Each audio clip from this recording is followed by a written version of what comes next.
May Pag-ibig housing loan ka at may extra money ka. Huwag mo agad isipin na pang advance monthly payment lang ang ipambabayad mo. May importanteng distinction kang dapat malaman. Kapag nagbayad ka ng higit sa regular mong amortization, hindi ibig sabihin automatic na yung excess ay diretso ng mababawa sa principal.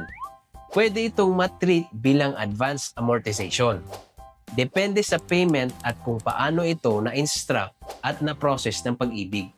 Kung ang goal mo talaga ay mabawasan ang outstanding principal housing loan mo, sabihin mo ng malinaw sa Pag-ibig na gusto mong i-apply ang qualifying excess payment mo sa principal. At huwag kalimutang kunin at itago ang official receipt o proof ng transaction. Bakit importante ito? Kasi kapag nabawasan ang principal balance, mas maliit na ang amount na pagbabasihan ng future interest. Subject pa rin sa terms ng goal. Kaya ang principal payment can potentially help reduce your overall interest cost over the remaining life of the loan. Pero may isang bagay na ayokong gawin mo. Huwag basta magbayad ng malaking amount online at mag-assume na principal na agad yun.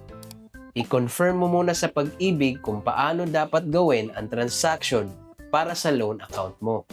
Kung balak mong mag-advance payment to principal, dalhin o handa ang housing loan account details mo, sabihin kung ano ang purpose ng payment at siguraduhin malinaw kung paano ito dapat i-apply. At pagkatapos, itago mo ang proof of payment.